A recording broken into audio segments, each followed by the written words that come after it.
you this morning. I mean, lots of people reacting to what we saw, not only last night, but over the last few evenings as well. Give us your idea of what particularly is happening in Bristol and your reaction to some of the things that you've seen. Yeah, good morning, Dan. I really feel for my colleagues in Bristol that there is a sense that they really feel under siege.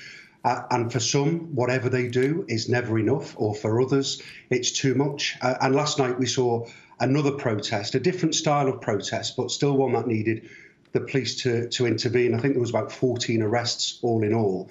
And this, let's not forget, this was on an evening where the vast majority of the country were remembering those many thousands of people who had been lost to this horrible virus. So it was not good scenes to see, and this is on the back of the most horrendous violence that we'd seen on Sunday evening. So, my colleagues are battered and bruised, in some cases physically. We've got a number of officers who were injured on Sunday evening, some very seriously, and this is completely unacceptable, completely unacceptable. Can you give us an idea, John? Let's say over the course of the last year, there have been a number of... Obviously, everything that the police do at the moment is very carefully looked at. There are phones and everything is filmed, and there are accounts from all those who are there. But in the last sort of year or so, we've had the Black Lives Matter protests. We saw, didn't we, more recently, what happened at the vigil for Sarah Everard, and now the incident with in Bristol over a number of nights. What sort of pressure is on the force to act in different ways, and how have those goalposts changed?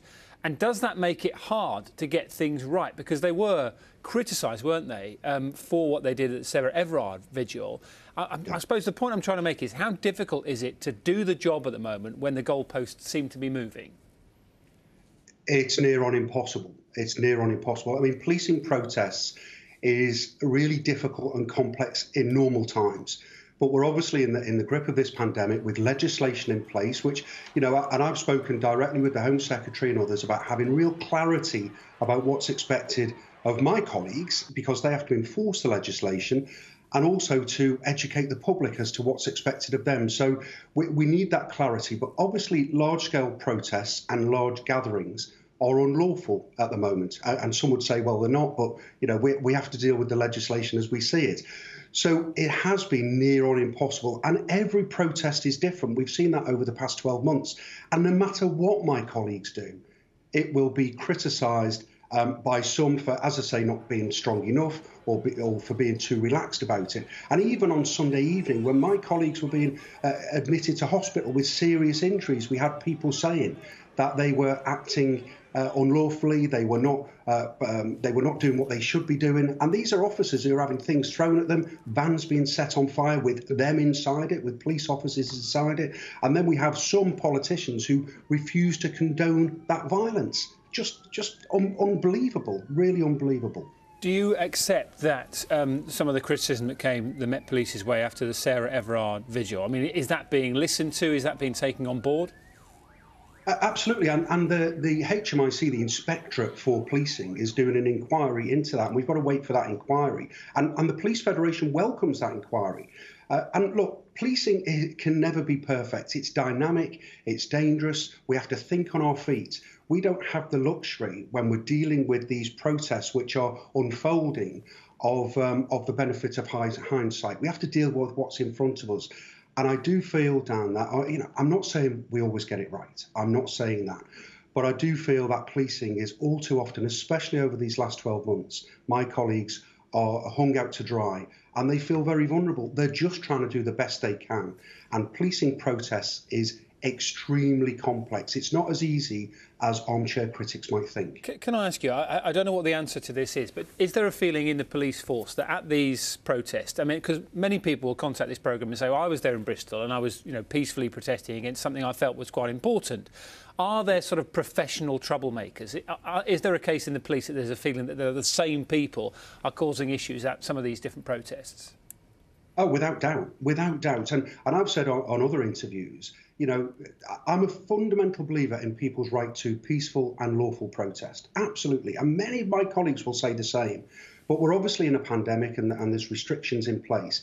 But the vast majority of people who attend protests do so peacefully and lawfully in normal times.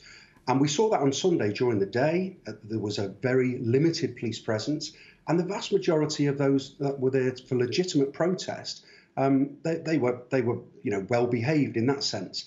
There's a hardcore element who will hijack any situation for their own means. And what we saw on Sunday evening, and we've seen in other situations, was extreme violence aimed at police, anarchy.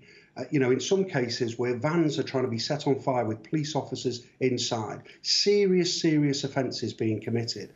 That's not peaceful protest. That's just downright criminal violence. And bearing in mind what you've said already about the difficulty of policing some of these protests during a pandemic, how do some of the police officers around the country feel about not being on a priority list for vaccines? Do you think that would make a difference? Yes, it's they feel betrayed and let down because policing is unique. We are expected to get up close and personal with people, in and out of people's home addresses. We have officers who are dedicated, sadly, to going into properties to remove the bodies of people who've died within properties. We're working in the hospital environments. It's unique. And I strongly believe, and I still maintain, that police officers and frontline police staff should have been prioritised for the vaccine. I've raised it formally with government, with the Home Secretary, and we do feel bitterly let down. OK, John Apter, the National Chair of the Police Federation of England and Wales. Appreciate your thoughts this morning. And we ask